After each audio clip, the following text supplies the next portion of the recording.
Hello बच्चों, मैं हूं आपका गुरु सर। आज मैं आपके लिए लेके आया हूं कक्षा 9वीं के अध्याय 10 के प्रश्नावली 10.3 का कुछ महत्वपूर्ण प्रश्न। तो आपको प्रश्नावली की ओर ले जाने से पहले दो प्रमेय बता देता हूं, जिसके आधार पर ये प्रश्नावली के पूरे क्वेश्चन बनने वाला है। तो पहला प्रमेय ये है, यदि किसी त्रिभुज के कोई भुजा बड़ा है तो उसके सामने के कोण बड़ा होगा। मतलब भुजा बड़ा है तो सामने के कोण बड़ा होगा। और इसके जस्ट बिलो, यदि किसी त्रिभुज के कोई कोण बड़ा है तो उसके सामने की भुजा भी बड़ा होगा।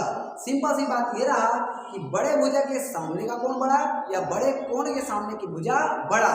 तो चलिए हम चलते हैं अपने प्रश्न की क्वेश्चन नंबर 2 की ओर, जो बोला है दिए गए चित्र में यदि x बड़ा है y का, तो यहाँ पर x जो है वो कोण है, कोण x बड़ा है कोण y का, तो सिद्ध कीजिए कि MP बड़ा है NP, MP बड़ा है NP का। तो हम MP और NP को कोण से भुजा को सिद्ध करेंगे, तो इसके लिए उन दोनों प्रमेय को आपको याद रखना होगा। तो चलिए हमको यहाँ पर दिया गया है, चूंकि हम कर रहे हैं हल, चूंकि x जो x है ये बड़ा है किससे, y से।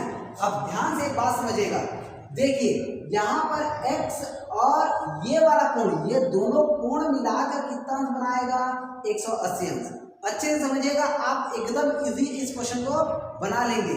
और वैसे ही ये दोनों कोण भी मिलाकर कितना बनाएगा, 180 अंश, क्योंकि दोनों रेखीय कोण बना रहा है, ये दोनों भी रेखीय कोण बना रहा है। अब एक बात समझिएगा, चूंकि x बड़ा है y का, तो मान लो मैं x को मान लिया 100 और y को मान लिया क्या, 80, क्योंकि x बड़ा है ना और y क्या है, छोटा है। तो x को मैंने 100 माना और y को माना 80, छोटा मान लिया। अब एक बात ध्यान दीजिएगा, चूंकि दोनों का योगफल 180 है तो इसका मान 100 है, तो इस कोण का मान हमने कितना प्राप्त कर लिया, 80। ध्यान से समझिएगा, इस कोण का मान कितना प्राप्त कर लिया, 80। कैसे, 180 में 100 को घटाकर। वैसे ही इसको मैं जब घटाऊंगा 180 में, तो इस कोण का मान मिल जाएगा कितना, 100।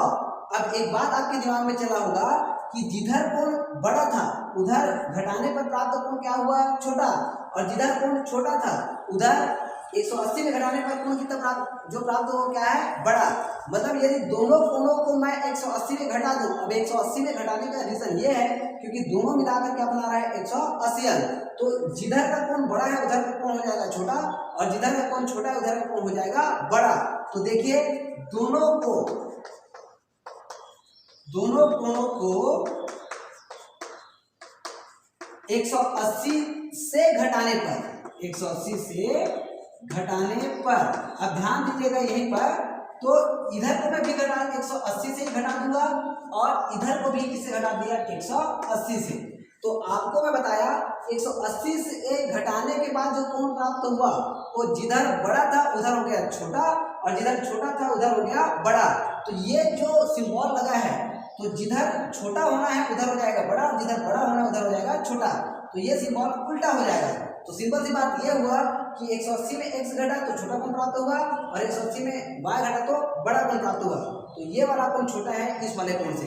अब आपको मैंने इधर वाला कोण प्राप्त करने का रीजन इसलिए दिया क्योंकि इसके सामने में कौन सा भुजा है और इसके सामने में कौन सी भुजा है, तो यही दोनों भुजा है MP और NP, जो हमको सिद्ध करना है। इसीलिए मैंने 180 में घटाकर इस वाले कोण को प्राप्त किया और 180 में इस कोण को घटाकर ये वाला कोण प्राप्त किया, ताकि यहाँ से मैं NP और NP दोनों को प्राप्त कर सकूं। तो चलिए 180 × x, ये जो कोण है वो 180 × x है ना, इसके सामने की भुजा क्या है, NP है, इसकी सामने की भुजा क्या है, NP।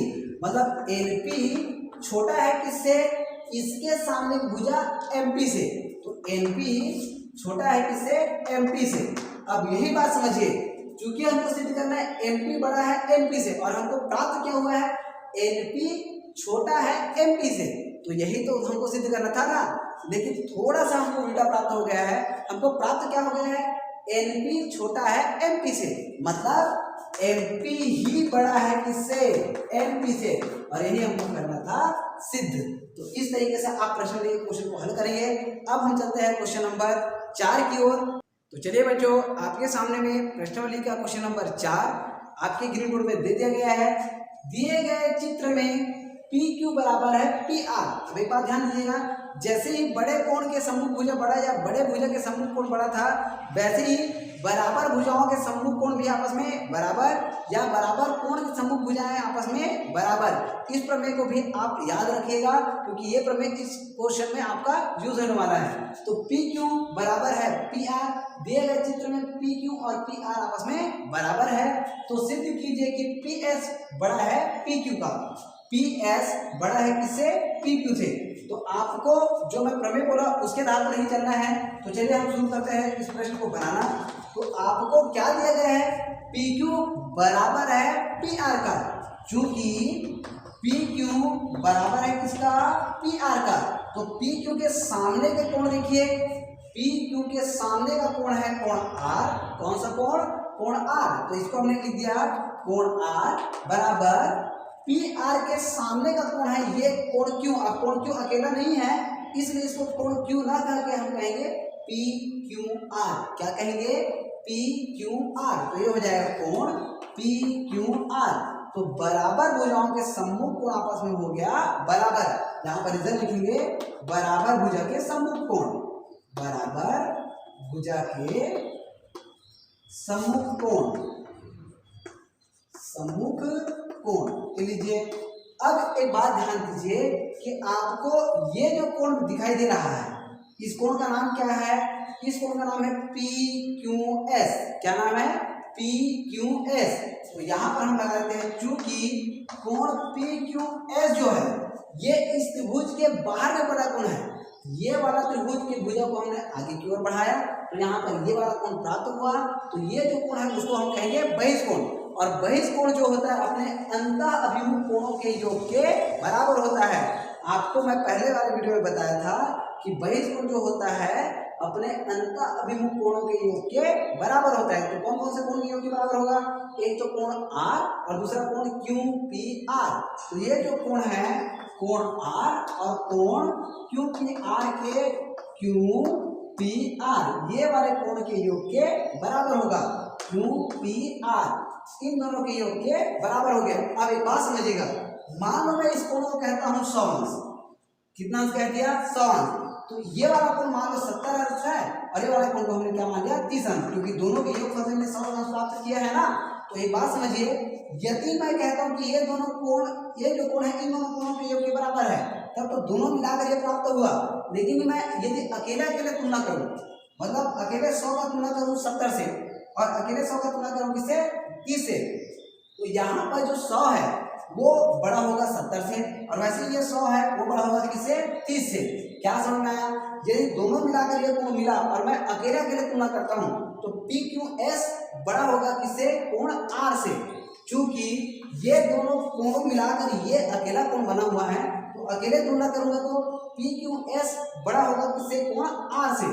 तो यहाँ पर से हमको समझ में आ गया कोण P Q S, P Q S बड़ा होगा किससे, कोण आर से।